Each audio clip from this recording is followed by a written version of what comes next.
Welcome to episode 10 of People Are the Answer. I truly believe that people are the only answer to the world's many problems. I'm Jeffrey M. Zucker, a serial entrepreneur here to learn how innovators are creating outsized transformational social impact. Today's episode features my good friend, Victor Nguyen-Long. Victor is currently a freelance creative director working at the intersection of pop culture, politics, and activism. It's been incredible to see how he's translated his marketing skills into impact work over the years. He's worked with brands like Red Bull, Nike, Cartier, Audi, Uber, and YouTube to help them create more meaningful relationships with their consumers. Victor spent the 2020 election as creative director for Acronym and led creative production for their $100 million digital effort. Victor and I discuss his Vietnamese-American upbringing, how he went from studying engineering to a career in marketing, voter turnout activism, raising millions to stop Asian hate, bridging the political divide, Web3 and NFTs, and much more. Here is Victor Nguyen-Long on People Are the Answer. Victor, thanks so much for joining me on People Are the Answer. Yeah, thanks for having me, Jeffrey. It's been a long time coming. I've known you since I was probably 11 or 12 years old. You were, as you know, one of my brother's best friends from college. My brother's about 10 years older than me. And yeah, no, I mean, it's like, it is amazing to think about how long we've known each other. And it's just like, I've seen you grow up in so many ways. And so I'm flattered that you've asked me to come on the podcast. Well, yeah, I appreciate you accepting. You've certainly been one of my brother's friends that I've always looked up to and admired your career path, admired your personality. So it's awesome to be able to have you in this platform. Yeah, no, we're looking forward to the conversation. It's like, on one hand, I've known you for so long. It's like, I was like, I don't know, what else do we need? What do we not know about each other? Yeah. Maybe we'll find some things out. Yeah, exactly. So let's start off just by telling us, where you live and what you're up to these days. Yeah. So my name is Victor Nguyen-Long. I'm a freelance creative director living in Washington, D.C., where I was born and raised, technically Arlington, Virginia. People in DC get very, very touchy if you're not actually from the District of Columbia. But I grew up right across the river in Arlington, Virginia, born and raised in a Vietnamese-American family. The vast majority of my career has been in brand marketing, where I worked at Red Bull for quite a while and Nike at their global headquarters for quite a while, and spent the past couple of years taking everything I learned, getting folks excited about sneakers and energy drinks, to also get excited about voting. After the election, I decided to take a little bit of time off and kind of recollect myself. And then as of just a few weeks ago, just decided to dip my toes back into the freelancing waters, now working with a number of Fortune 500 brands on their brand strategy. Awesome. Well, I appreciate you sharing that. And we'll dig a little more into later you bringing your marketing expertise into politics. But in general, when you're doing your work, what motivates you? Earlier in my career, it was really, I was fortunate enough to work, discover Red Bull while I was still in college, and realize like how passionate I was about that particular brand, and have always been driven during my career by the brands that I personally align myself to. And but these days, now that I've been doing this for going on 20 years now, I realize it's like, okay, I've developed a skill set and a body of experience, and so really and I've worked for a lot of different brands that need marketing and whatever the case may be, but I always say it's like, I'm always interested and very curious to see what the world needs at any given moment and how I might be able to apply my skill set. And so, as I alluded to with the political stuff, is like, oh, like I saw a need for a more creative approach to political advertising. And so I dove into that.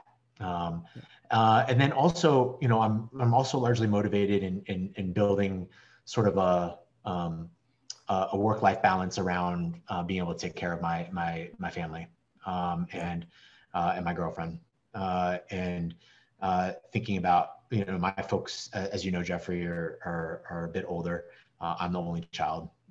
My dad's 91 and suffers from Alzheimer's, and my mom's 85, and thankfully very healthy. But they need help. These days, I need to engineer a certain degree of flexibility into my life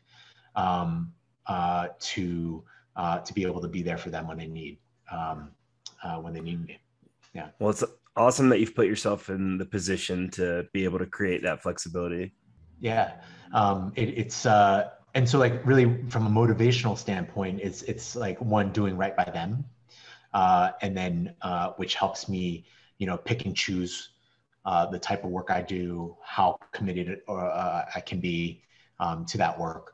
And then just trying to figure out how to balance the amount of time I spend working versus how much money I need to pay my bills, and then also have enough time and flexibility to help them when they need.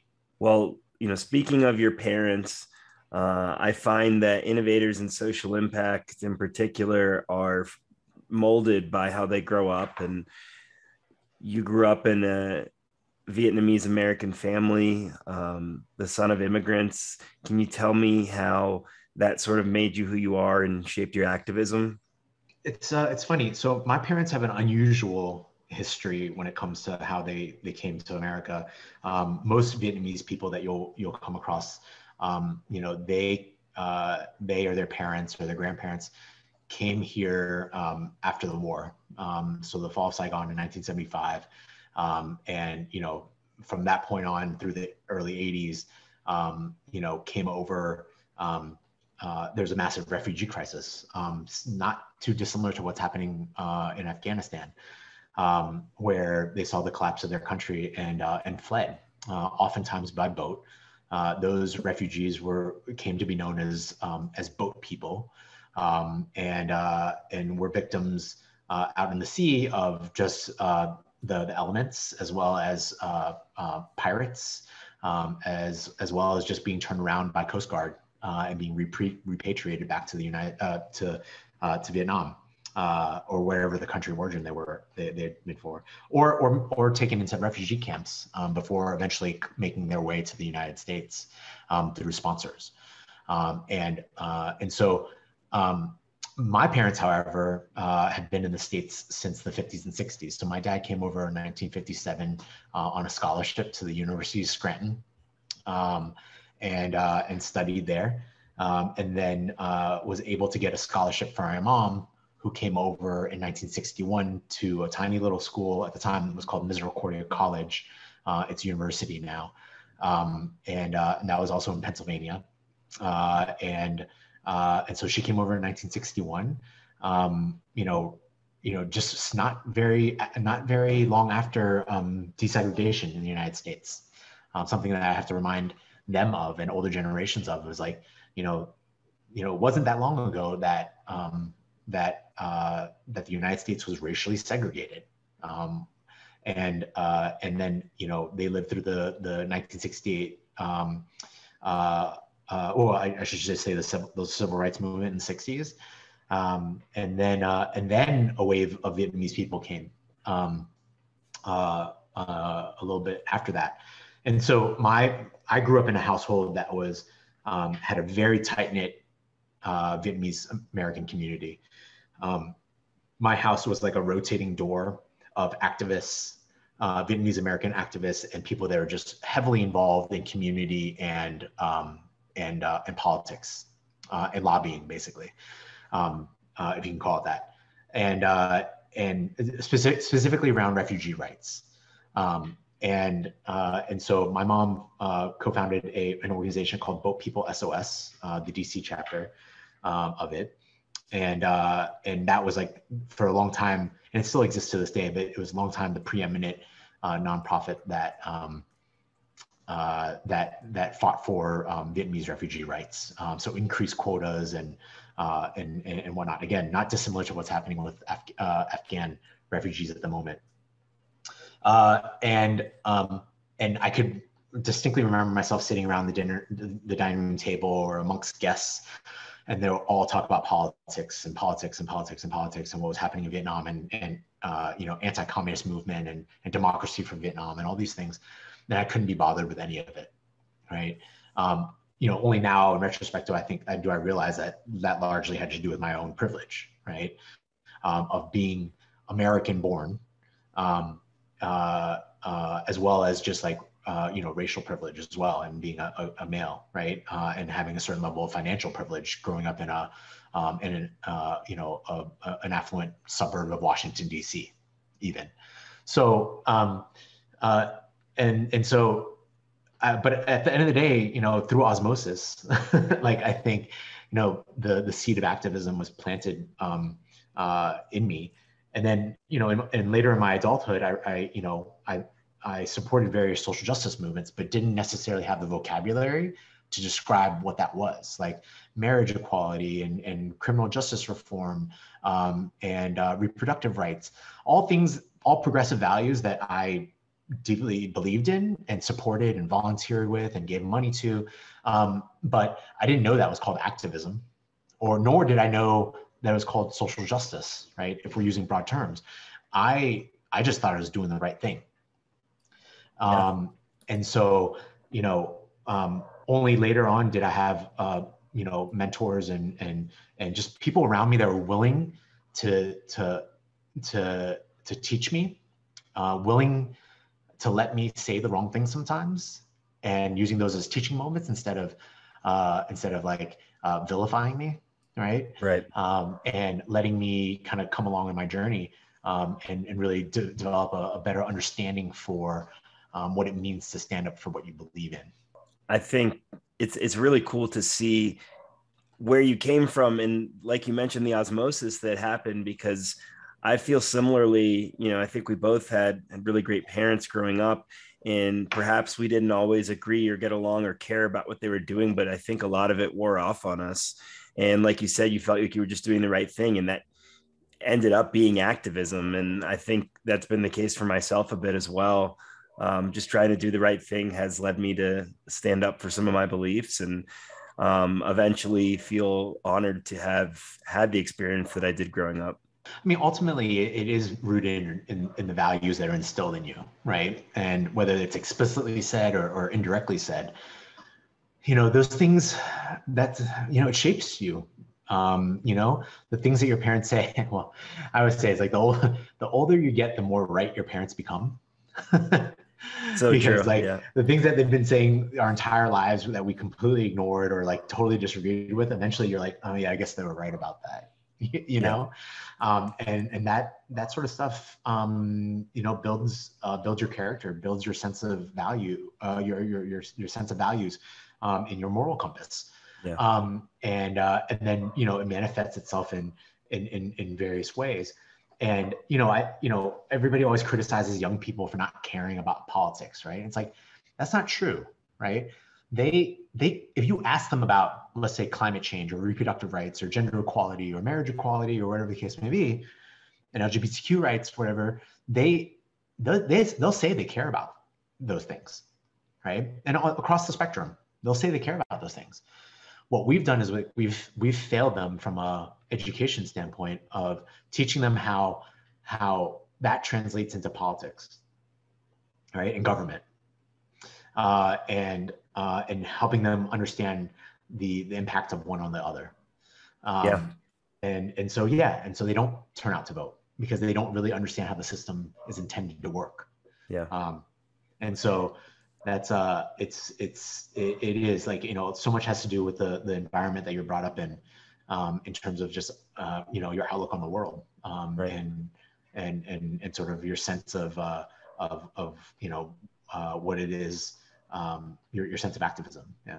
Well, I want to get back to how you brought your skills to sort of show those individuals why they need to vote and things like that. But let's hear about how you got your skills a little bit. You talked about your background in marketing, but I remember when you were in college that you were studying engineering. How'd that happen? Growing up, I was in my house, like my entire mom's side of the family is all artists and creatives, writers, poets, everything. I grew up drawing and painting, and just being like reasonably talented in art. And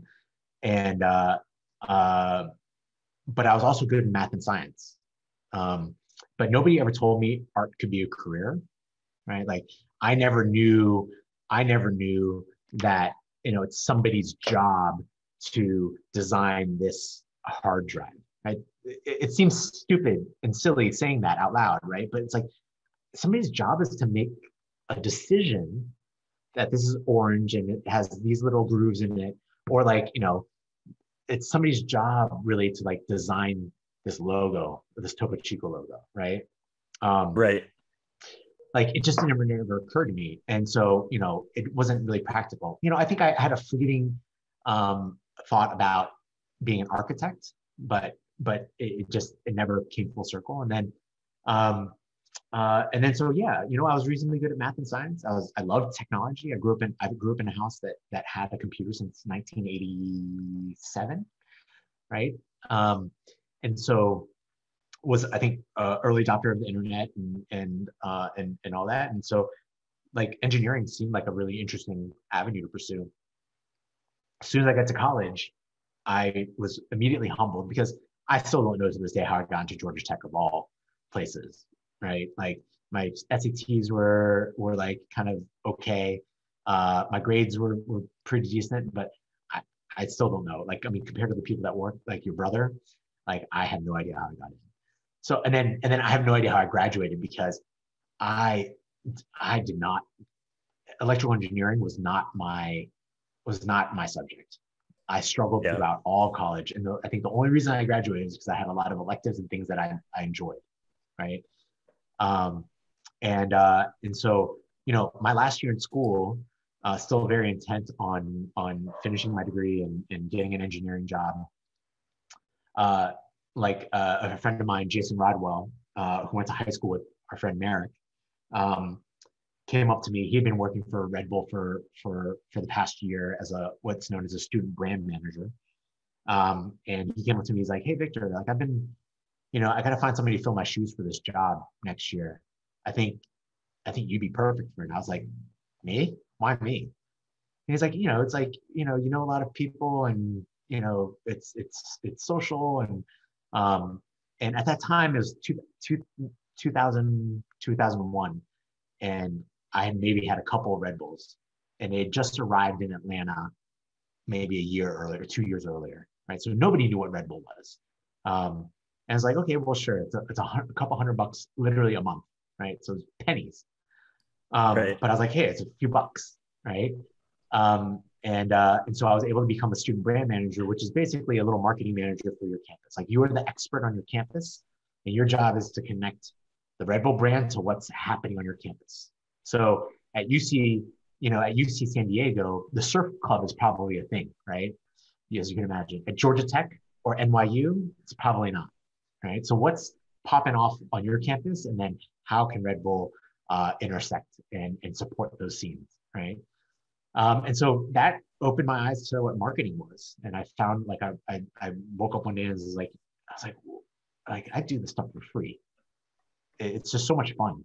I go to sleep thinking about it. I wake up thinking about it. It gets me out and meeting people, and it's just really fun and dynamic. It was tapping into my creative side, which had been entirely dormant all of college, except for designing the occasional fraternity formal T-shirt, right? And so I just found myself really enamored with it, and had a friend's father who worked at Coca-Cola, and when I graduated, it was immediately after the 99 2000 tech bubble burst. So there were no engineering jobs, there were no technology related jobs. And my grades were terrible. So like, there was no chance of me getting an engineering job. And, this friend's father who worked at Coca-Cola approached me during my graduation lunch and said, "Hey, Victor, if you're ever serious about pursuing this marketing stuff," because he and I would talk about it occasionally, why don't you give me a call? And I put it off for months thinking, I was like, well, I'm not going to go into marketing. I'm not going to tell my parents that they spent all this money for me to go through engineering school. I'm going to go to marketing. Like, they don't even know what marketing is. But then, as I say, the rest is history. I eventually gave him a phone call, and my first job out of school was working at Coca-Cola, which is right across the street from Georgia Tech. You had mentioned a podcast that you were on previously that I listened to before this, and I like how you talked about Red Bull and Coca-Cola and how you learned to think outside of the box from Red Bull, but you learned how the inside the box thinking works with Coca-Cola. Yeah, I mean, I think it's incredibly important, right? I think, in marketing, especially when there's a premium placed on innovation, you have to know where everybody's digging so you can go zag, right? And yeah, Red Bull, literally, I'm so spoiled because that's what taught me how to market. So like my starting point is like probably where most people's comfort zones end, right? It's like kind of where my starting point is. But there's so much to learn from the institutions that have been around, right? Like there's a reason why best practices are best practices. They've worked for a really long time and they tend to work. And at the time, Coca-Cola was the most valuable brand on earth. And so they got to be doing something, right? And eventually, as you saw Red Bull mature over time, they started to have to adopt these more traditional tactics to scale. And so it wasn't always just fun and games and doing these outrageous events and things like that. Like that was still remained a portion of their marketing strategy. But ultimately, they needed to resort to coming out with more flavors, right, to defend their shelf space, right? Because Monster and Rockstar were coming out with a dozen different flavors in multiple sizes. And, there was a time where Red Bull used to say like, it's like, we'll never go to a bigger size can. Eventually they had to go to a bigger size can. And then, there was a time when it was like, we'll never come out with another flavor, right? And eventually they came out with sugar-free, and now there's like a whole line of different flavors, right? So eventually, the market dynamics require you to do some of these things. But the important thing is also maintaining your innovative and creative edge as well. And so, when, I work with clients now, or, even in the political arena, it's just like, no, like, let me learn as much as I can from the people that have come before me, the way that it's been done. And then let me evaluate for myself what works or doesn't work in the moment. Because culture and the cultural context changes constantly, right? We saw it happen with social media, right? Like you can't just take a television ad and put it into Instagram and expect it to do the same thing. And so it is a matter about evolving with the culture, but then also not fixing what isn't broke.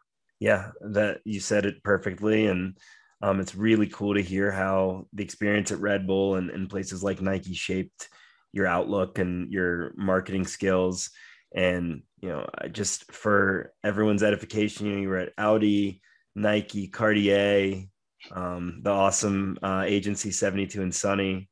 But, I know we could talk marketing all day, and I want to dig a little further into some of the political and activist experience, but anything else from your marketing career that you think is going to be applicable to that?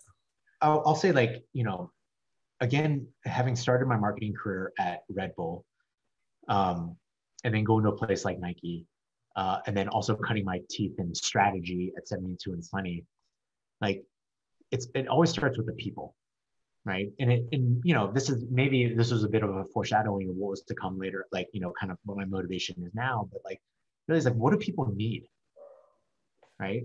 Ultimately, yes, consumerism is, can be reduced to buying a bunch of stuff you don't need. But ultimately, these products, they sell because they solve a problem that somebody has, right? And I use the word problem very loosely, right? But it's a need or a problem that they have, right? And so, ultimately, it always starts with like, going to the people, going to the source, and understanding what communities need, right? Whether that for Red Bull, it was the skateboarding community or the breakdancing community or the mountain biking community or the snowboarding community. And Red Bull's mission, at one point was to bring and was to give people and ideas wings, right? And so everything that Red Bull has ever done has been born of asking, people that are endemic to the communities what they need, right? So as an example, breakdancing, right? So historically, breakdancing has been a crew versus crew battle, right? You've seen it in the movies, it's always crew versus crew. And, some folks in the b-boying community had come to Red Bull and said like, hey, you know what? Nobody's ever done like a 1 versus 1, right? 1v1, who is the best b-boy or b-girl in the world? And so they came up with a concept called Red Bull BC1. And it wasn't somebody that was like at a desk, in khakis, like trying to figure out like, okay, how do we infiltrate the b-boy community? It was genuinely spending time with the b-boy community and then coming to us with a need. And then because of Red Bull's resources, being able to give that idea wings, right? And bringing that to fruition. And I think they're coming up on the 20-year anniversary, 25th year anniversary of BC1 now. Or if you remember Shaun White, when he won Olympic gold, his biggest complaint was that, hey, I snowboarded in Tahoe, and when I'm on the half pipe and practicing my tricks, like everybody just copies me. They video me, and then they copy me, and so I have no competitive edge. So then Red Bull was like, well, let's solve that. So they built him a private half pipe on the backside. I think it was in Tahoe, if I'm not mistaken, but on the backside of the mountain. And that was his private training grounds leading up to the Olympics, and where he eventually won gold, right? Pulling, I think at the time, a 1260. Again, like somebody's going to check me on that and be like, actually, it wasn't a 1260. Like, I'm pretty sure that's what it was at the time. And so, and then, if you've ever seen the Red Bull Air Race, for example, Red Bull had sponsored, because Dietrich Mateschitz, the owner, is also a pilot, but, Red Bull sponsored these aerobatic pilots, and the aerobatic pilots came to Red Bull and was like, guys, like, we don't like we also like going fast. Not only do we like to do tricks, aerobatic tricks, but we like to go fast as well. And so, most people don't know, but airplane racing has existed, but it's always been a very, very simple sport. It's like, it's out and back, like out a mile and back a mile, and see how fast you can fly it. And so they wanted to create Formula One in the sky, where there's twists and turns, and you fly under bridges, and you do loop-de-loops, right? But you got to do it as fast as possible.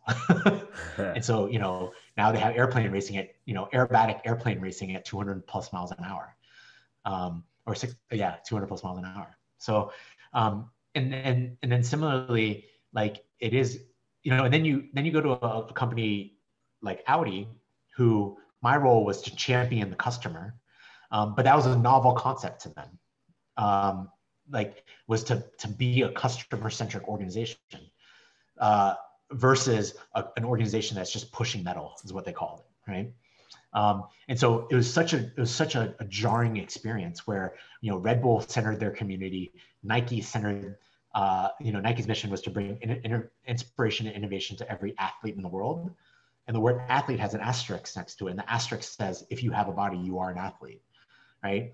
And so everything Nike does is, whether it's a type of shoe and the material, or like apparel, or whatever the case is, around helping the athlete get better, right? And then you go to a company like Audi, which is just moving metal. And to try to get them to care about the customer was actually quite a jarring experience. And same thing with politics. Like, you would think it's about the people, but it's actually, it's surprisingly not. So is that what drove you to politics? Like, you had the thought that, hey, I can be really impactful here by bringing these marketing skills into this space? Yeah, like even before I cared about politics, and I say that Obama got me to pay attention, and that was in 2008. I'd always voted in the presidential election, but never primary, never another election. Obama got paid attention, and then I slowly, as I got older, I started to understand what the stakes of politics were, how government worked. I listened to a lot of NPR, but like slowly I started realizing how government worked, and took more interest in it. But long before I cared about that, like I always said, it's like, why are political ads so terrible? Like they're all the same tone. They're all like they're all super boring. Like I was like, what if we took a little bit of magic, of Red Bull magic or Nike magic, and we took it to the space?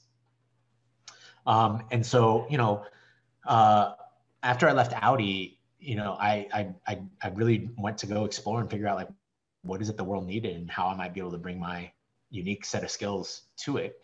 And found myself really fired up with the 2016 election. And started my journey into like immersing myself in politics, and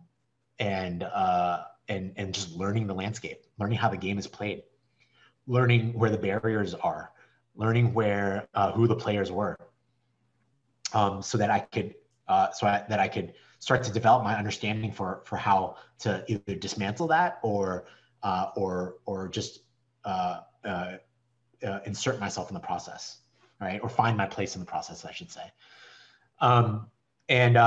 And so, yeah, like, it was one of those things where it was an emergence of like what was happening in pop culture, right? Like the entire world started talking about the election. And I felt that I had an opportunity to bring a more creative lens to the work that happens in politics.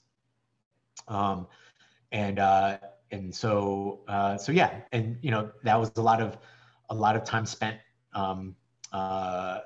meeting people, talking to people, anybody that would listen to me talk about the role of culture and creativity in politics.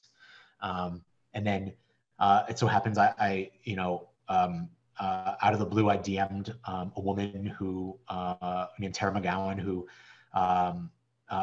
who is like a total firebrand, and just like an incredible badass in the political space, just unafraid to ruffle some feathers and push the envelope.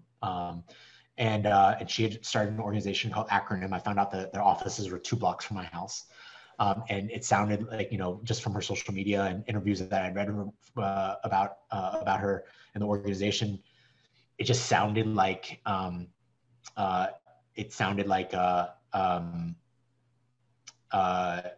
we were thinking the same things philosophically about the role of creativity and culture and digital in politics. And I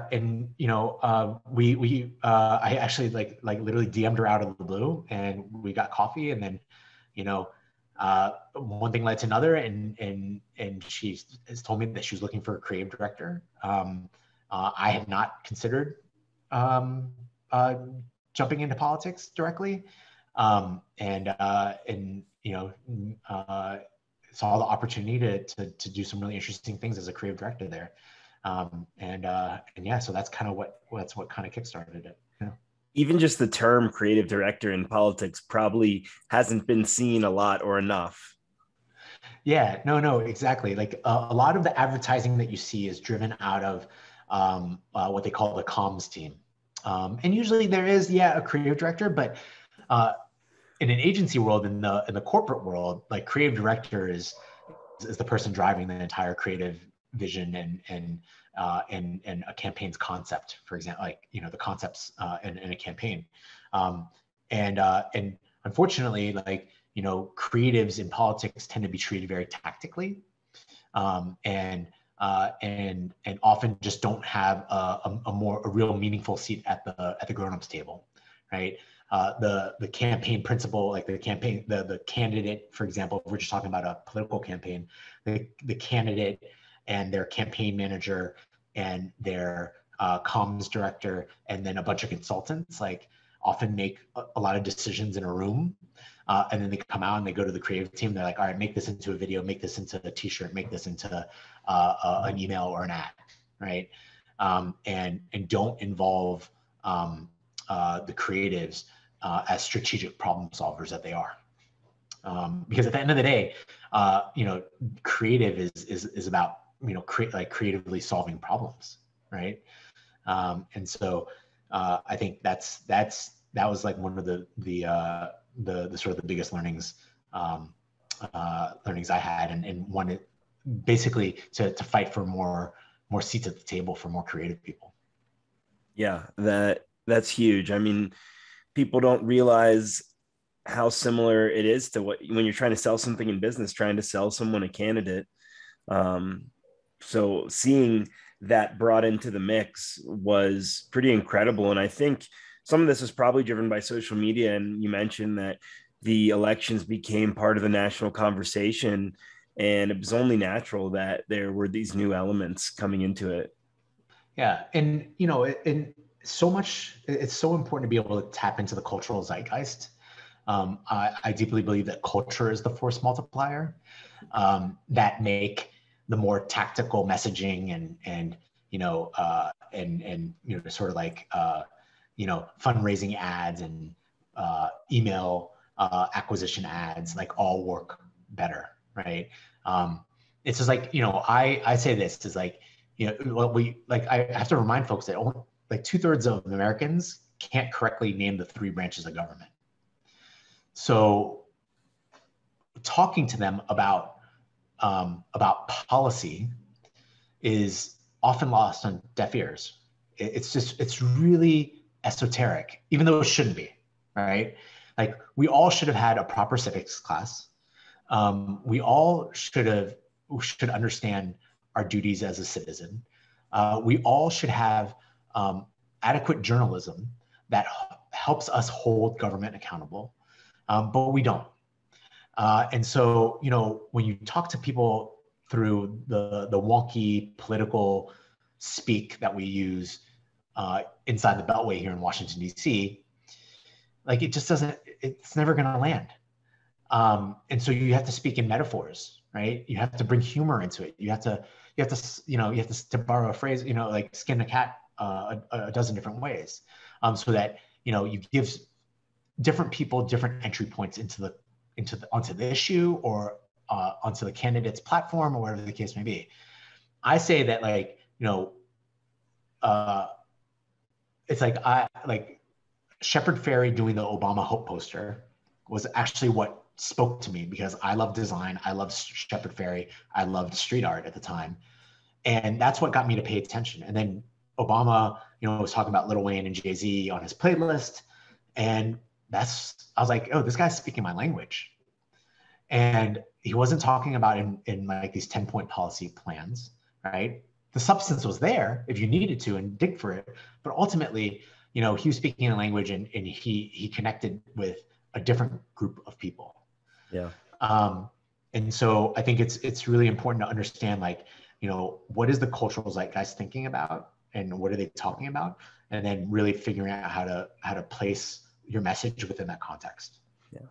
Yeah. I think the longtime politic types write that stuff off and think like, oh, why is he saying that? It's unnecessary. But it's these little things that are really connecting with everyday people. Yeah, exactly. And we saw it, like we see it, like it's at the end of the day, you're the best you can really hope for, right? Given the context, of, people with limited understanding for how government works, right?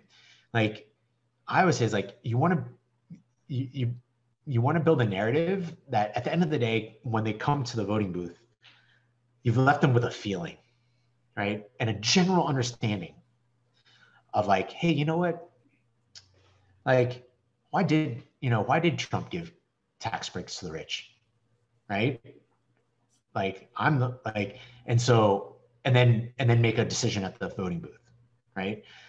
But like, are they gonna be able to recite, the like in this case Biden's tax plan? Probably not, right? But the idea is that like at the end of the day, like you just have to you have to find ways to build these narratives over time, to get people to really understand and wrap their heads around and bring people along on our journey of understanding. Can you give some examples of the type of work that you did at Acronym? Yeah, so Acronym is a 501c3 nonprofit, and the majority of the work is nonpartisan, or its primary work.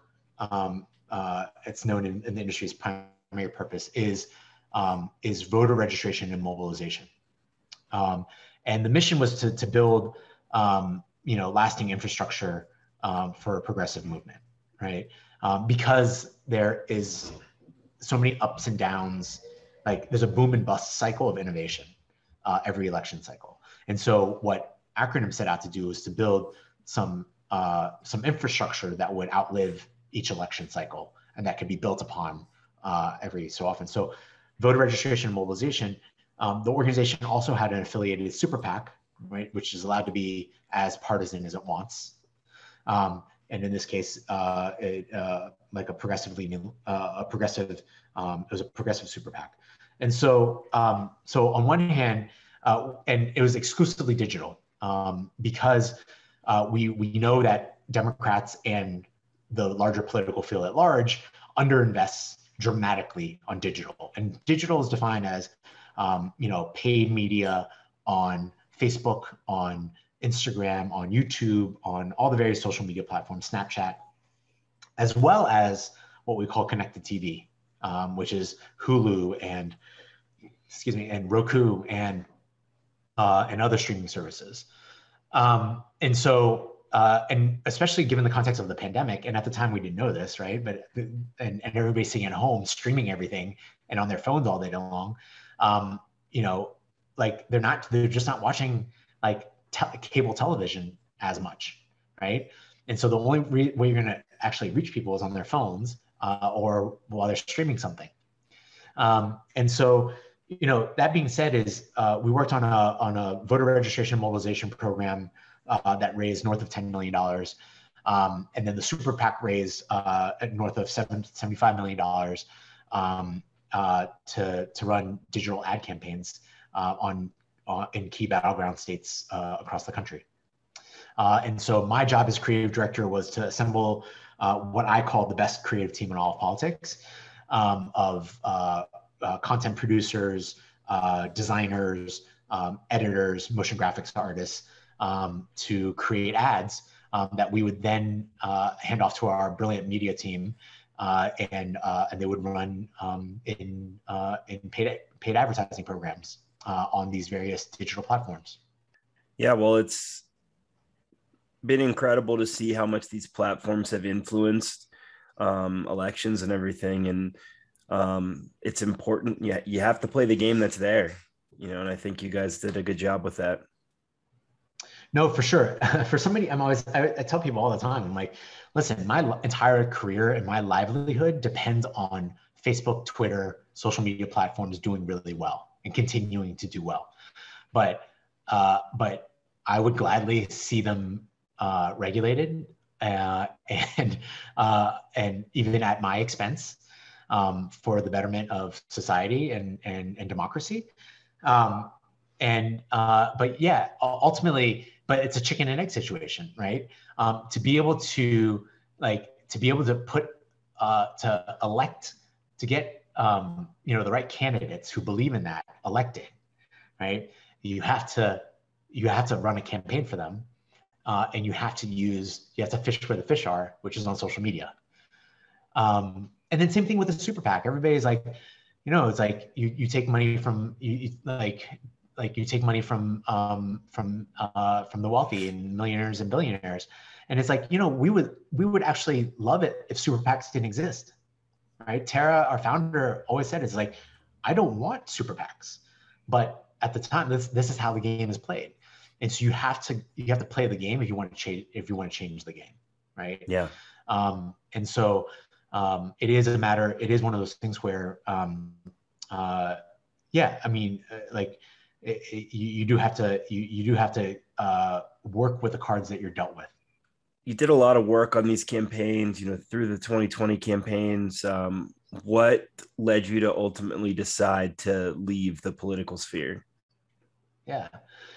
So, I mean, I really have to take my hat off to anybody that makes politics, and especially electoral politics and campaigning their entire career.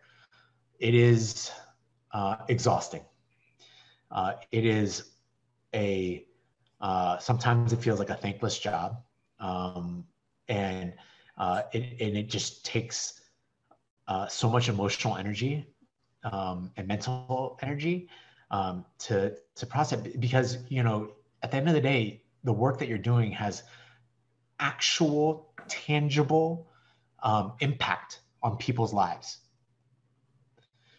no matter where you are on the spectrum, right? The people that you help elect, the policy that you help champion, all has like legitimately meaningful impact on people's lives.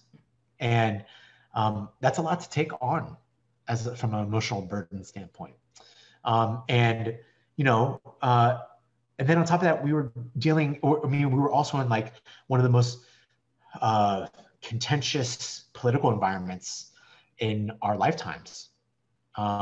Certainly for younger folks, it is the most contentious political environments of atmospheres of our life. And so, like, you have that plus just the general nature of politics itself, plus a pandemic, and then plus the special election in Georgia after the Super Bowl elections. It was just a lot. And I found myself, partway through the year, just a few months ago, realizing that it's like, I'm out of gas. For the first time in my entire career, I have nothing left in the tank, and I've left it all in the field. And I told my team it's like, hey, if I can't be creative, I can't inspire my team to be creative, and then collectively we can't produce creative work, and that is going to be a liability to the business and to my colleagues. And so it was like, I need to take a step back and just take some time off and recollect myself.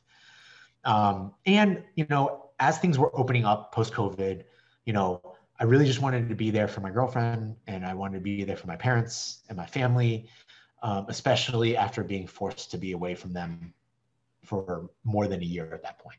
Yeah. And so I felt that was really, really, really important. And like I said, it is, I think about it this way, like at one point, during COVID, at the very beginning, especially, this is like, and just generally in politics, like, so many people are trying to avoid politics, right? Turning off the TV, turning off social media, getting away from it. Or, people were just didn't want to hear more about COVID deaths and hospitalizations and, who caused it or how it's being handled. People just were like, I don't want to hear any more of it. But being in the business that we're in, like, my team had to stare at death toll numbers every single minute of every single day to find content and clips and sound bites to put together in ads, right? And that's traumatizing. On top of a summer of like a racial justice reckoning that was happening as well. And, my team, I was very proud of building a very diverse team with people of color. And that was really difficult for myself included, being a person of color. Watching that happen and unfold in real time. And us not necessarily being able to go out and hit the streets and protest alongside our brothers and sisters, right? In part because of COVID, right? And just the dangers of being around that many people, but then also because we were running $100 million political digital advertising campaign. And so it was hard to kind of break away from those things. And so, all that compounded really was what ultimately led me to making a decision to take some time off. Well, I think it's, commendable that you did that you made that decision and took that time. I know there's certain people out there that would have forced themselves to stick with it. But I think you did what was right for you. And, I think you generally haven't been hesitant in your career to do that, and I really appreciate that about you. No, thanks, Jeffrey. No, the encouragement is always welcome. Because sometimes it is. Sometimes it's just hard, you know. So now that you're not in politics on a day-to-day basis, in what areas are you focusing activism wise? Yeah. So in March when there's like, the anti-Asian violence was hitting mainstream media, and getting a lot more attention. It had been happening since COVID started, right? Like anti-Asian sentiment was already happening. And it was already taking place and increasing, and then it reached a fever pitch in the spring of this year. I was able to get together with a team at GoFundMe, and some other folks to create an AAPI community fund. People don't know this, but GoFundMe has a 501c3 arm to it. And so we, at the time, were like, hey, everybody's hitting us up asking, like, where do I donate? Who's organizing what? Like, how do I help? And there wasn't a single source of truth because, Asian activism is relatively under the radar compared to other sort of social justice movements. And so, there isn't necessarily a Black Lives Matter equivalent, right? Or NAACP equivalent that people have sort of household recognition and understand, like, I can give, at the very least, I can give money to them, or at least I can reach out to them or follow them on social media or whatever the case may be. And so, like, we're like, hey, let's try to create a hub that can be a definitive source of truth of, like, vetted organizations that and fundraisers that needed that were legitimate, that were support the Asian American and Pacific Islander community. And so we started a community fund with a really humble goal of $500,000. We're like, hey, it'd be great if we got $500,000. And up to this day, I think we're at $6.9 million. Wow. And that has been distributed. And yeah, no, I mean, the people really came out to support, and it's really heartwarming. And we've been distributing that as 25,000 grants to local grassroots organizations that are doing anti-racism work in their communities. So making sure that the money goes directly to the people doing the work, and not necessarily national organizations. Yeah. Because they're getting attention already. And so, so we've been distributing that money and in waves of grants, and we hope that it's made progress. It's helped. Yeah. That's incredible. Thank you for that work. And I love the idea of helping to support the grassroots organizations that are, down there doing the work. And those are probably the toughest dollars to raise for them. So I know it goes an incredibly long way. And most of those types of organizations are incredibly efficient with their dollars. Yeah. Yeah, no, exactly. And the vetting process is like there's a committee of about a dozen folks who review grant applications and does the vetting, and we've been so fortunate to find so many organizations to connect with and begin to share resources with them. And so that taught me something very interesting. Was like, so many people came to me and they're like, because Victor's involved in politics and activism, like, Victor has to know the answer, right? So my DMs were full of like, Victor, where do I donate? Who's organizing protests? And I was really embarrassed. I didn't have the answers for them. And I realized that, I've fully bought into the model minority myth, and part of it is Asian culture of like putting others ahead of yourself, people that are quote unquote more deserving of help than you. And so I was very frank with you. It was like, I frankly know more about, let's say, racial justice and racism through the of the Black experience and the Black community, more so than I do the Asian community. And it just really taught me, is like, I don't know my own community enough, because of my proximity to whiteness, because of the model minority myth, right? And I realized it's like, you know what, like, no, like, it's interesting. People don't know this, but like, yes, the model minority myth has perpetuated this belief that like, oh, Asian people are educated, they are high income earning, they're good members of society, they don't get in trouble, they don't ruffle feathers, they're, you know, whatever the case may be, they're all very nice people, right? The reality of it is that, like, yes, true, that the highest earners are Asian American people, right? Highest levels of education, Asian American people. But we also have the bottom 10%. We're also the poorest minority as well, right? In New York City, the poorest ethnic group is actually Chinese people, right? And if you think about it, and you see the videos, many of the videos of anti-Asian violence were people that were collecting cans for recycling, that were street vendors, right? That were attacked out of the blue. And so people don't, because I had people in my, like when I posted a few things on social media, I had people like in my comments say, this is BS, like this is total BS. Asian people are not discriminated against, right? And society and the model minority myth has a way of reinforcing that, right? Where we do see many examples of doctors, engineers, and lawyers, right? That are all Asian. Right. And so what problem could they have? What discrimination could they possibly face, right? And you realize that, you know, there's still a lot of systemic, overt as well as systemic and institutional racism and discrimination that oppresses the Asian American Pacific Islander community. Yeah.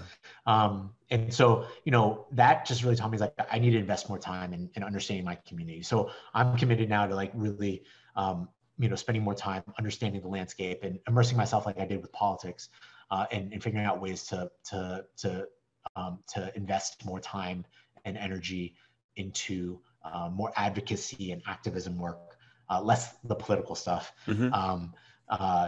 Into supporting my own community. And then, you know, in a broader sense, I also deeply believe that, you know, after having done the electoral political stuff, that's probably not my best use of time and energy is working on a campaign. I won't rule out the idea of jumping back into a campaign somewhere down the road if I feel inspired enough.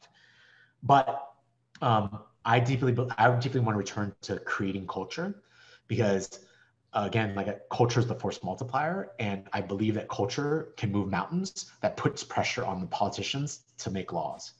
AOC said something that has stuck with me, that I think really puts all this in perspective. She says that as elected officials, like, if they're doing their job correctly,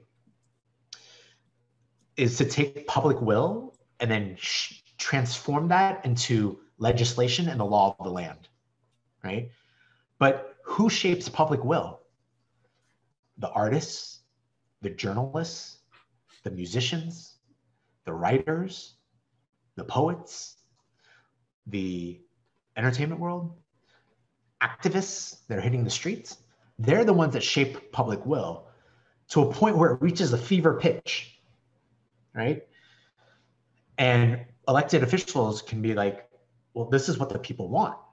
And in theory, they represent us, and right? If you take special interests out of the equation, they represent us. So they're like, well, this is the will of the people. I need to do what, and turn the will of the people into meaningful legislation in the law of the land, right? Yeah. And, you know, just as a tacit example, it's just like, you know, it's like, think about what Will and Grace did for marriage equality, right? Yeah. And normalizing, normalizing marriage equality, right? And that's just one of many things that helped contribute to the eventual passing of the Marriage Equality Act, right? And so, you know, that came through culture. Absolutely. And I think it's really interesting you pointing out, you know, that culture pushes laws in certain directions, the cultural will, and reminded me of something you said in that other podcast that I listened to about how, you know, there's direct sales, which it almost feels like the campaign is, and then there's marketing where you're indirectly selling. Yeah. To me, I think about it as it's this push and the pull, right? And I think about it this way, and I'm terrible at sales. I worked at Cartier in sales, learned really quickly I'm terrible at sales. And I think of marketing as a soft sell, right? And Seth Godin said something that's stuck with me throughout my career, is that marketing is not about trickery or deception. It's about sharing something that you believe in deeply with others, right? And that's why religion is the best marketing case study of marketing in the world, right? It's a bunch of people that are deeply passionate about something and deeply believe in something, and enthusiastically evangelizing it and talking about it and sharing it with others. And that enthusiasm is infectious, right? And if they do a good enough job of sharing the right message and communicating the right message to the right people in the right context, right? Then it's a natural conclusion to buy into that religion, or buy this bottle of Topo Chico, or buy that pair of shoes, because we've communicated to those people in a way that spoke to their need, right? And solves a problem that they have. And so similarly, it's just like, you know what? I'm just going to share something that I deeply believe in the context of politics. Is like, or like, let's just say social justice is like, I deeply believe in marriage equality. I'm going to talk about that as enthusiastically as possible. And if I'm good at my job, right, it's going to resonate with some people, right? And one of the defining messages of the marriage equality movement was love is love, right? It wasn't a 10-point policy plan. It was just 3 words: love is love. And that speaks to every human being. I have a friend that is in criminal justice reform and is working on, lowering minimum sentences, lowering our incarceration rate, things like that. And he mentioned talking to someone who was a big part of the LGBTQ movement and getting marriage equality. And he said, how did you do it? And they said, well, a big part of it is what's in our culture. Look at things like Will and Grace and Modern Family. Even if those may have softened some people, that didn't even change their minds, and then it could have completely changed other minds. But it's just, when you relate to people in a way that's somewhat familial, it goes a really long way. And similarly, myself in medical cannabis lobbying, I can meet a politician one year that's staunchly against it. Year 2, someone in their family or friends have benefited from medical cannabis, and now they're on board. And I think that's the case in a lot of these issues. And it shows the impact that culture can have on the mindset of the people. Yeah, no, absolutely. Because culture is a set of social norms within groups of people, right? And when you hear progressive people use the word normalize, which again, we should normalize that word. It's just like, no, it's not about forcing it. It's just about making sure that people understand that, hey, you know what? It is a normal part of culture, right? You can't marginalize groups of people just because they're a minority, right? It is totally normal. All right. And so that, like, a large part of that is just getting people to realize that culture has changed, right? Yeah. And that what might have been under their nose has always been there. Yeah. And they're just being now asked to acknowledge it, even. Right. Right. And then condoning it is a different battle, right? But just acknowledging it is half the battle, right? And you can't fix what you can't see. Yeah, absolutely. And in regards to your awesome work on fighting Asian American hate, how can people support that work? I think of it as a couple of phases. Like, I think that we are in I think we're standing on a precipice of Asian American activism, like a new era of Asian American activism that we haven't seen since the 80s and the Vietnamese refugee crisis. And a lot of these organizations are still small. And don't have the resources that other sort of social justice movements have, and need infrastructure, so that when this inevitably happens again, and bubbles up again, that these organizations are ready and capable and able to activate as quickly as possible and mobilize as quickly as possible, so that they have resources to do so. So while I think money doesn't solve all problems, I think finding organizations in your community that are working on anti-racism training and any other sort of Asian American initiatives, and donating some money to them, I think goes a long way. If you are uncertain about which organizations are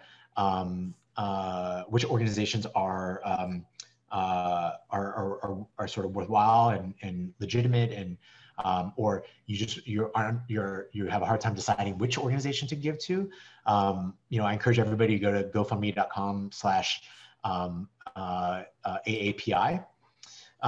And there is an opportunity to donate to any number of fundraisers and organizations that we've vetted, as well as the AAPI Community Fund, which is the $6.9 million that we've raised thus far, that is then distributed to organizations that have been vetted. So I think that's a great starting point. And then, I think with everything, it's just like think about taking inventory of your interactions with Asian people, and think about moments where there may have been bias in your interaction with them. Everybody has biases in them, no matter who. And as somebody once said, it's like bias is like smog. Eventually, you cough it up. And so your responsibility is to always check your bias, and think about the words that you choose, right? Think about the jokes that you make. Think about the jokes that you've laughed at. And I'm saying this to Asian people too, because trust me, I've laughed at plenty of Asian jokes and made them myself. But those things, as small and as silly as and innocent as it sounds, it all adds up, and it's death by 1,000 cuts. And every single Asian person in America, at least, has at least one story about when somebody looked at them and pulled their eyes back, and made that look. And it probably lasted no more than 1.5 seconds, but it is forever seared in their head. No question. And again, as innocent and as silly as it sounds, those things matter. Absolutely. Thank you for sharing that. And I hope everyone can keep that in mind and take it with them. We can all be a little part of positive change. Yeah, absolutely. So, we've talked about a lot of your work and, how marketing and culture can potentially, or in certain instances, can often impact change. Was there an experience that you had where you realized that, where you really saw, how your work could create impact? Yeah, I mean, obviously the work with acronym and is probably my proudest accomplishment, largely because of the scale, of course, as you can imagine. The scale and the amount of time. Like we had built we'd started our campaign exactly a year out before anybody else, any other super PAC organization had announced anything. We knew that we needed to really create a steady drumbeat over the course of a year to begin to shift perceptions and minds and hearts and minds. And frankly, it's just like most organizations went into the typical battleground states of Wisconsin, Michigan, Pennsylvania, and many went to Florida. We made a strategic decision not to go to Florida because we thought that there was a lost cause. Like, there's no way you're going to win in Florida. Donors that came to us were like, "Oh, you're not going to Florida? I'm not giving you money," right? Because they desperately wanted to win Florida for Democrats. But we made a conscious decision just through our research and realizing, the political climate. We decided that we want to go into Arizona, which is not a typical battleground state, and then also going into Georgia as well. And those two states, in addition to Pennsylvania, became the linchpin to the Biden victory. And meanwhile, we got our butts handed to us in Florida. And so it's not to say that acronym is responsible for winning those two states. It is not.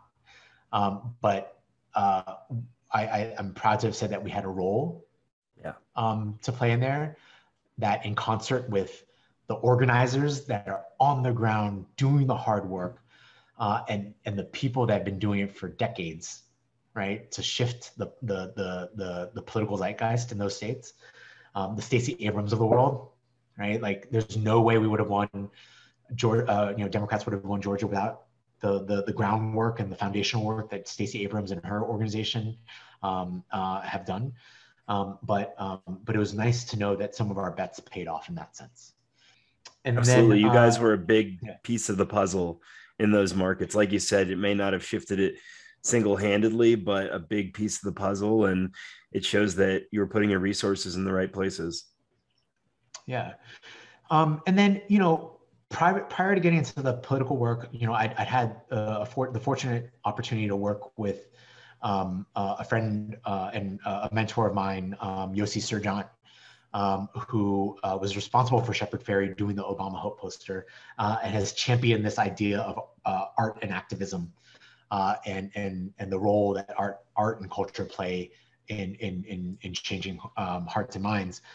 I've helped him out with a number of projects, in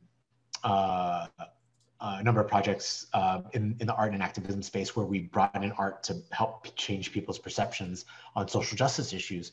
And no one specific instance sticks out in my mind, or rather, I could there's too many to mention, but oftentimes it's like after a gallery exhibit that we did, or an experience that we built, like, somebody would come to me and like, hey, say thank you. I felt seen, right? And that concept never really registered to me until I really started thinking about it, is that, being seen and being acknowledged and knowing that somebody else understands your existence is very, very powerful, right? And so, whether that was a particular piece of art that had, that person represented in it, or just, changing people's perspective on things, getting that thanks every once in a while is just a deeply gratifying feeling. But then more so, it's also about people that have come to me and just wanted to ask more questions, right? There's certain taboo topics in our society, right? Sex, religion, and politics are the things that you're never supposed to talk about with friends and family, right? When in reality, those are all the things that we ought to be talking about all the time. But because culturally it's inappropriate to talk about those things, or unsavory to talk about those things, we become so dumb in how we talk about them. So that when we do end up talking about it, we end up arguing because it just devolves into emotions, right? And so, the fact that it's brought back, like, some of the things that I've worked on has brought back conversation and allows people to talk. Sometimes it doesn't end happily, right? But at least we're having the conversation. And that in and of itself, I fundamentally believe is progress, even though it may not always seem like it immediately. Definitely progress. We live in a society where there are so many people that shut down and don't want to even hear the other side of the conversation. So, anytime that you are able to just have the conversation, regardless of the outcome, it goes a long way. Yeah. And I deeply believe also it's like, it's this idea of like, Anand Girardas said something that I really believe in is this idea is there room amongst the woke for the still waking? And that just means it's like, people are at different points of their journey. Whereas like some people have been activists their entire lives, have been fighting for the good fight their entire lives. And then some people are literally just getting the sleep out of their eyes, right? Yeah. And just becoming aware of some of the societal issues that we face, right? Yeah.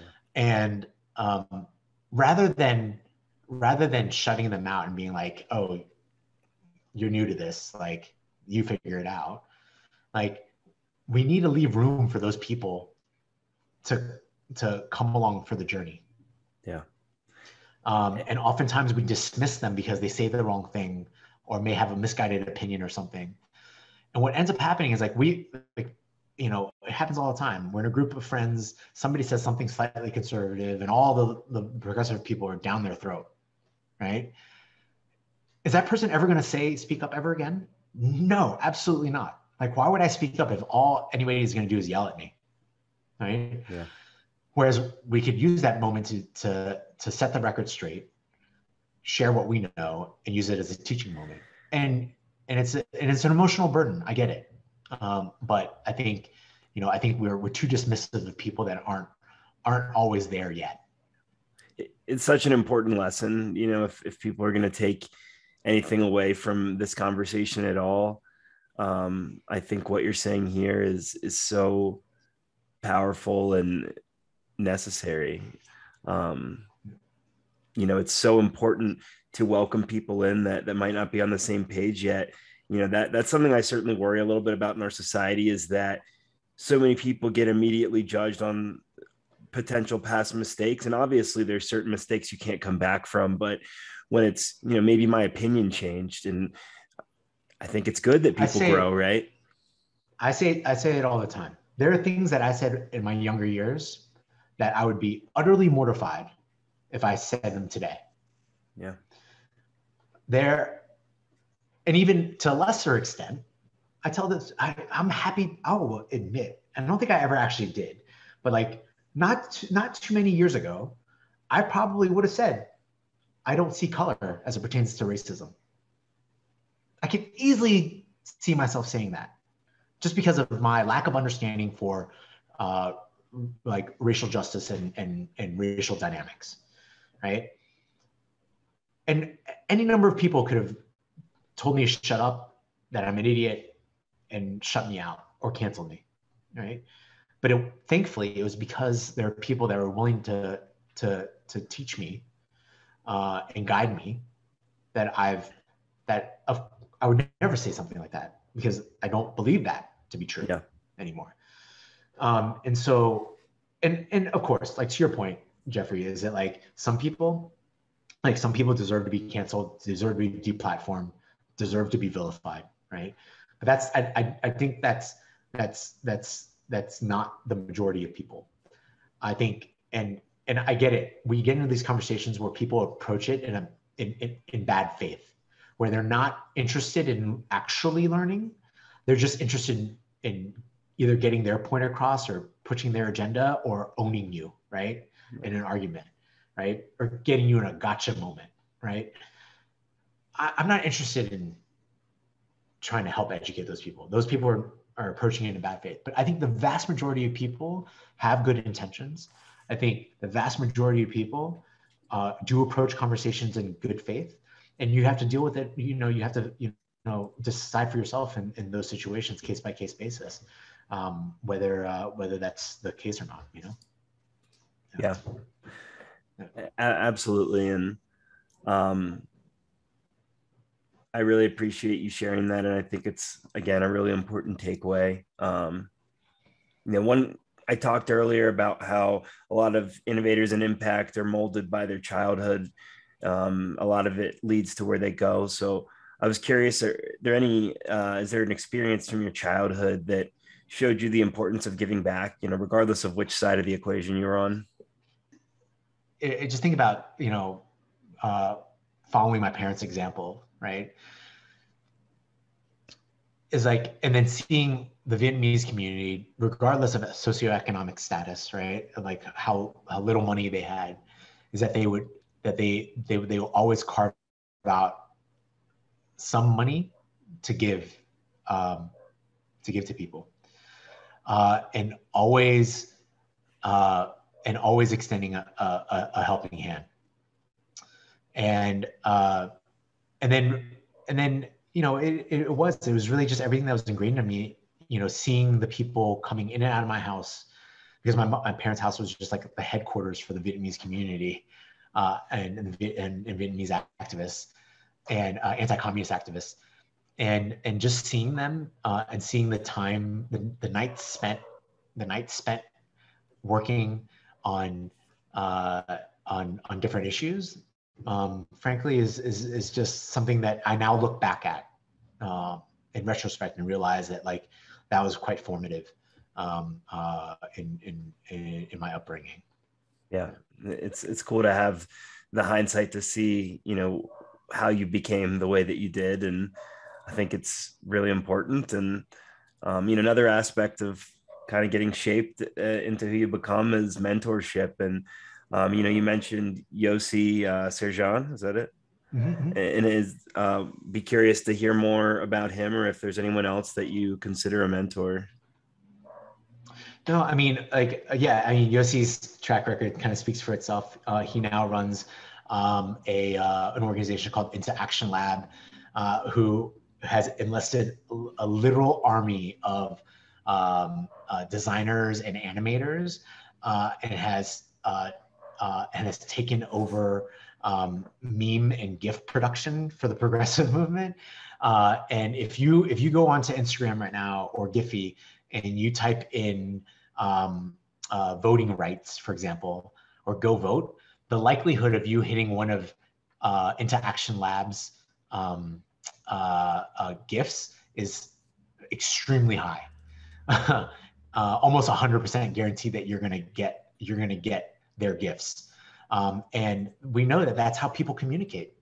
And most political operatives and people in on campaign staffers like can't justify writing that into a strategy, right?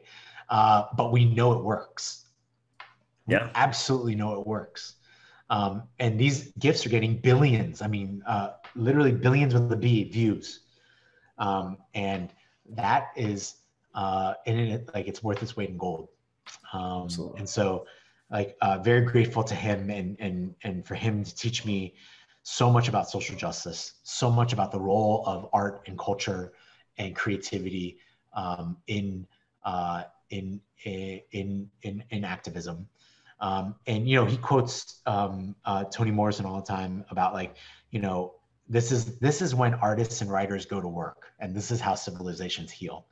And he also says that that he always reminds me that no revolution has ever been won without artists at the forefront. Yeah. And I wholeheartedly believe that. Yeah. I love that. Yeah. It's a great takeaway. Yeah.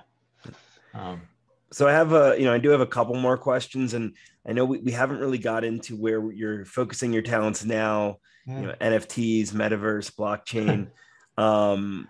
Plot twist. So maybe that's for another day.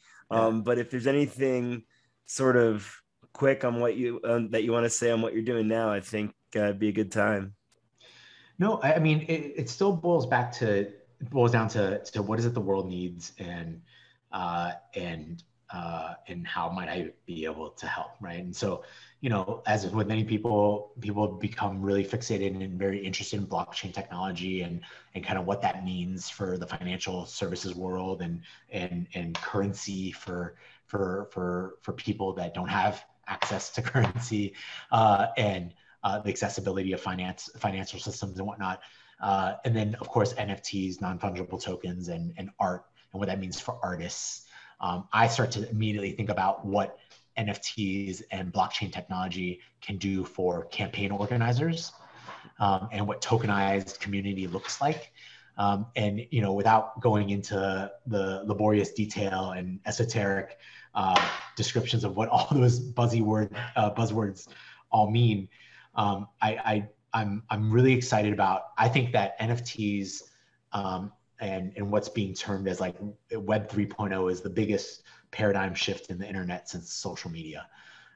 And like social media, I highly encourage people to invest time in trying to understand that, because there's going to be massive implications culturally, societally, and for businesses and brands in the coming years. And it would behoove everybody to start to understand this technology, to be able to find and innovate ways to use it for good. Yeah. And we have this huge opportunity for wealth creation for more people through things like cryptocurrency and NFTs, but only if we open the doors, and only if we share what we learn broadly and widely. So I don't know what the answer is. I don't know what my role in Web3 is going to be. I just know that it is really in a very exciting space. And when I don't quite understand something, and I can't wrap my head around why something is gaining traction or becoming popular, like I just become dogged about understanding it for myself, and then deciding whether it's for me or not. Right. That's a valuable mindset to go into new ideas with. And I really like how you highlighted the potential positive impact that those various technologies can create. Yeah, absolutely. Yeah. So this is the point in which you can ask a question of me if you'd like. I was dreading this question because or like this opportunity, because well, I mean, like actually, I do want to know, like, what are you most excited about? Obviously, you have your fingers in a number of things, like cannabis legislation and different philanthropies and whatnot. But what's if NFTs and the metaverse is what gets me super excited these days, and I find myself thinking about it at all hours of the night, what gets you most excited right now? I think in terms of societal change, maybe it's the optimist in me, but I think that we are on the verge of a criminal justice revolution, a revolution within our justice system, within our incarceration system. I think that there've obviously been a lot of tremendous criminal justice reform advocates over the years, but I think the convergence with the recent discussions around race in our country have highlighted the incredible injustices that are going on. And I think more people are becoming not only aware, but caring about it. I think there's younger generations, people in their 30s and 40s that are very different than some of the, say dinosaurs that have been in charge for so long, that have empathy for these humans whose lives are getting ruined by, say, being caught with a small amount of cannabis and then never being able to get a job and support their families again, or being locked in jail away from their families. So I'm seeing, and I'm coming from somewhat of a biased area in terms of this is where I do a lot of work, but I am seeing movement. I'm seeing change start to happen. I'm also seeing technology woven into it. Organizations like Recidiviz, which analyze data to help, increase efficiencies in how our jail systems work and how our criminal justice system works. And there's just an incredible number of good people that are working on these problems. And I think when you add into that the addition of interest in sort of unbundling policing, changing the responsibilities, who they're of, and trying to lessen negative interactions, all of these things come together to me to hopefully signal toward a more just society where we don't have such an absurd number of our population incarcerated. No, I definitely agree, Jeffrey. There's so much opportunity with criminal justice reform, and you know, like I said, it's you can't fix what you can't see, right? And so the first thing is to acknowledge that there is a problem, right? And then you start to bring more people into the fold through any number of ways, right? And allow those people to move up what I call the ladder of engagement, right? And so, but we have to allow people to go about their journey and experience it, and allow them to evolve their opinions and their thinking, because most people don't come around right away. It's a very gradual process, and so I too have been very excited about the possibilities around criminal justice reform and the work that's being done in that space, and hope that the leaders that we elect in the midterms and in 2024 also support those measures. Yeah, that those are certainly going to be vital elections for this and for the country in general, and hopefully everybody gets out and votes. Yeah, exactly. So there's one question that I've been asking all my guests, and I get new perspectives on it all the time, but there's also always a little bit of the same thing. So it's been interesting. The question is, if you could snap your fingers and fix one thing in the world, what would it be? And how do you think that change would reverberate? So I think I touched on this a couple times throughout our conversation, Jeffrey, is that, civics education in America is decimated. There's 14 states, I believe, that don't require a civics class to graduate, civics or civics equivalent. And people were like, well, no, I took government, or I took US history, or I took social studies. Those aren't civics classes. Yeah. Civics class, if you ask our parents, right? And I don't know if you did in South Carolina, you had a civics class. I did not have a civics class here in Arlington, Virginia. Civics, if you ask our parents, is really teaching you what the responsibilities of being a citizen are. And I know that there are naturalized citizens that pass the immigration test, right? That probably know more about American civics than natural born citizens do, Americans do. And like I said before, 2/3 of Americans can't correctly name the three branches of government. So how do you expect them to hold our elected officials accountable? Because getting them into office is one thing, right?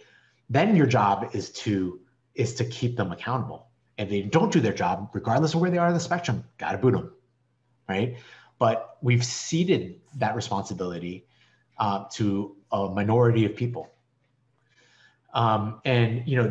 Chief Justice David Souter in 2012, in an interview, somebody asked him to comment on the decline of civics education. He's like, I'm paraphrasing, but he said, like, there's no greater travesty than the decline of civic, or like, there's no greater threat to our democracy than pervasive civic ignorance. And he said, he's like, I have, like, because there's a quote that, like, Benjamin Franklin, a person asked Benjamin Franklin, coming out of the Constitutional Congress, what do we have, a monarchy or a republic? And Benjamin Franklin responds, a republic if we can keep it. Meaning that it is incumbent upon the citizens of America to maintain democracy. And as John Lewis said, is like, democracy is not a state, it is an act. And so, it's important, it's incumbent for us to understand how government works so that we can hold our leaders and our representatives accountable, and then so that we can all be engaged in it.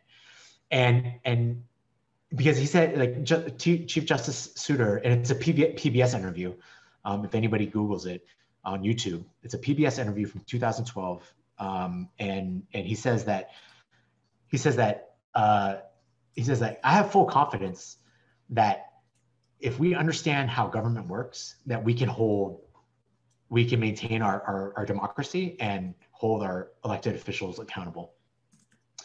If we can't, right? If we don't understand, if we don't understand civics and how government is supposed to work, then all it takes is some person, some savior to come in and say, "Don't worry, I got this, right? I will fix everything with a magic wand." And we're just going to give that person the ball and they're going to run with it, right? And that is effectively what happened with Trump, right? Is that he came in and is like, "I alone can fix it." Those were his words, right? And effectively people believed it and gave him the ball and he ran with it. And this was like so prescient. This was in 2012. And so if I could snap my finger and change just one thing that I think would reverberate across all democracies around the world, is that to make sure that everybody has a proper civics education, because I think it would solve a lot of problems. Yeah. Really good point that we don't hear enough about. So I appreciate you sharing that, and hopefully we're able to see a society where that is the case at some point. Yeah.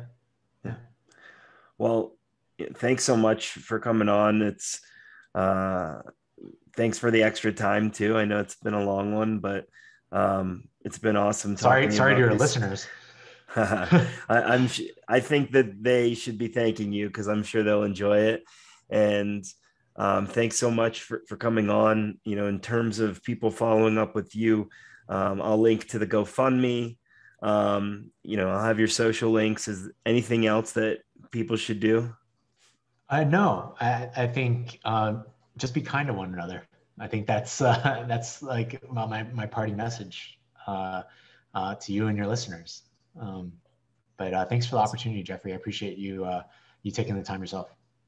Absolutely. It's been great, and we'll talk soon. Yeah, take care.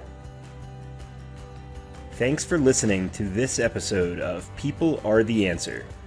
To find out more, go to peoplearetheanswer.com.